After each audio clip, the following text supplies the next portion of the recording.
I was about 25 years old. I used to work for Marta. I came in, graduated from college, had my son. I was going back and forth from Alabama to here.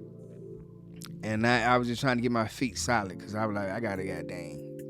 It just, because I graduated, I was like 23. So like 2 years had passed by. So I'm like, I had to get my foot solid. So I got a job at MARTA. I was making like $11 and some change, and I was a data analyst.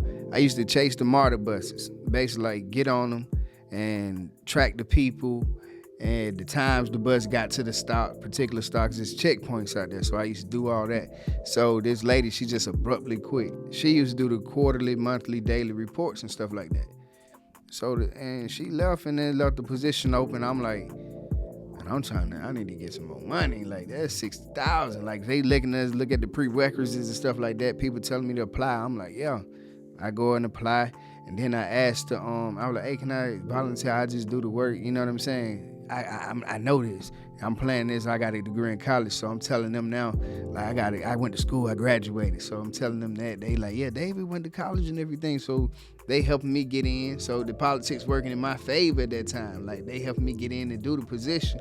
And I did the position, like I say, for almost 2 quarters. Like, they didn't know that the people, it was like we had to share data from one department to the next, and it was just steady going as if the lady was still here, if not faster.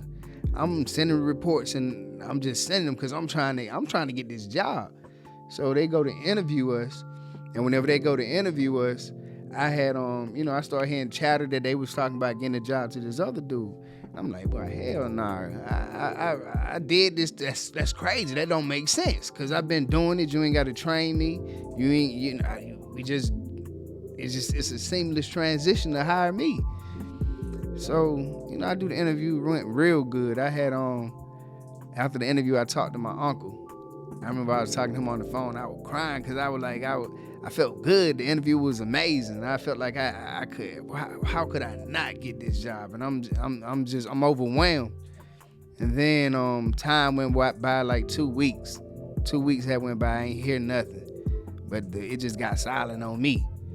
Then you start hearing people start telling me. You start hearing chatter that they gave old dude the job, and I'm like, what? Then the director, she pulls me into the office. And she formally tell me, she like, hey, she was like, David, your work won't go unnoticed. We appreciate everything you did, but we're going to give Blase the job because he's been here for 10 years and he doesn't have any insurance, and he had, he got kids and stuff. And he was a temp, and they was trying to clean up, and they ain't want him to get fired and stuff. But in my mind, I'm like, I don't care. I make $11. I don't give a damn. You know what I'm saying? But I had to eat that because as I was hearing this chatter, they were giving him a job. I'm talking to other folks too. I'm like, can I do something about this? Like, really, can I do something? I can go tell somebody, like, and they advised me, like, you can, but they might get rid of you before they get rid of her. You know what I'm saying? Like, that's just how it go. And it's just like, so if she telling me this, I got to bite this bullet. This lady, this director sitting in front of me just like me and you talking right now, and she telling me that they giving the job to somebody else. Not that he's more qualified than me, but because he needs insurance. So give him my job I got now. You know what I'm saying? Let me go, because I'm already doing this. And you know how God work. Like, this man had eye problems. Like, and you got to stay at the computer. You know what I'm saying? I said computer. I felt country just then. You gotta stay at the computer. Like, and it's just like he went through so much that they were having problems. The report started slowing down. He was missing days. You know what I'm saying? And they're like, yo, I ain't do nothing for like the next quarter. I ain't do nothing in them. Cause I was so hurt and pissed off at the same time, and I felt used. Like, that one around, I'm like, oh, these niggas don't care about you. I felt used. And then had to be cool with it. You got to smile. You know what they gave me, though? They gave me the Employee of the Quarter. Which, it means something, but it ain't nothing. It ain't $60,000. You feel me? From $11. At that, I was ready to ball. I was ready to goddamn, I was planning. But I'm finna move over here. I've been doing. Oh man, these niggas ain't you. That's how I'm thinking. Like cause I know I'm doing everything I'm supposed to do. I'm doing the work. These folks, I'm up here, I'm impressing them. I know I am. And I was loving it. Cause it was challenging me. It wasn't numbers. I know the corporate politics, and I really don't like them because it's so fake. But it's for a reason though. You can't do without it. That's the crazy thing. That's what I'm learning now. Because you gotta be nice anyway. You feel me? You gotta be cool. You gotta be cordial anyway. But the real shit is what you gonna do though whenever it's time to get down to it. When they're kind of, hey, you gotta go. It's time for you to go. You gotta cut that off. Like, that's what make it fake. That what make it not feel good. That what make it like, boy, I don't fuck with them people. Cause it's like they know how they good at being able to differentiate the two. But that's what I'm learning is good to have though. Like, and it's cool. Like, because like people be mad at you for being the boss, but want to be the boss and be, do the same shit. You know what I'm saying? Have to make the same decisions, be in the same position and look at things the same way as the other person did, and then understand them from that perspective. As much as you don't want to believe in it, as hard as it is to come to grips with running the business, like for these big corporate companies, it's like these are big plantations. In my mind, it's like big plantation, and we all field hands in that plantation. And yeah, that's my company over there, Ford. I got me about 200 of them. You know what I'm saying?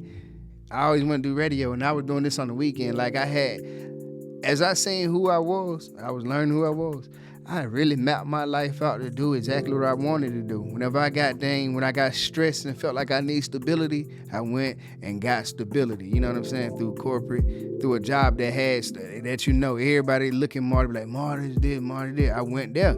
You feel me? And then I infiltrated that system, and then I started learning I was climbing the corporate ladder. And I seen how it is. Anything you put your mind to, you can do it.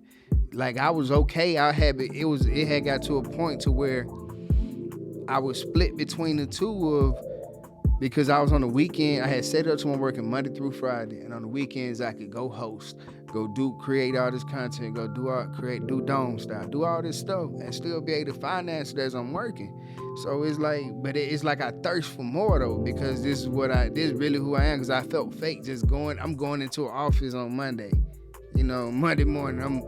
I'm parking my car at the train station, getting on the train, riding up to Lindbergh, getting up, getting breakfast, like literally living a life that when I used to look at it, like, I want to live how them folks in the movies, like they going to work, is like thinking about that and really living that type of life, to where it was like, that ain't me. Because it wasn't. I was just looking for comfort. I just wanted to not be shit. You know what I'm saying? I ain't never not want to be shit. So it's like, boy, this look good. You know what I'm saying? Like, I can figure this shit out as I get in it. Like, this right here gonna help me. You know what I'm saying? Like, that's what I'm looking at. So it was like, whenever I was doing this on the weekend, hosting, doing everything else, I was like, I gotta try me, bro. Like, cause I can do so much more. Nah, because I think that life is what it's supposed to be. I think that you're exactly what like, every experience is an experience that you need. Like, whenever I was chasing them buses at the beginning, I needed that. You feel me? I need that to show that, like, cause I'm coming off college. You know what I'm saying? I'm thinking I'm on this high horse, like I'm better, but I'm looking for something. And when you get into something, like, it ain't just learning. Just because I pledged alpha, so I learned how to be broken down and be built back up slowly and strongly. You know what I'm saying? So I'm okay with the process. So it was like, okay, I'm gonna get in here. I can start right here, but I ain't gonna finish right here. Dudes experience that. Males experience that too in corporate America, like that sexual harassment. That's what I ain't like either. You know what I'm saying? Like, people really want you to compromise who you are for, you know what I'm saying, in that type of lifestyle. They want you to compromise, be a part of the team type shit.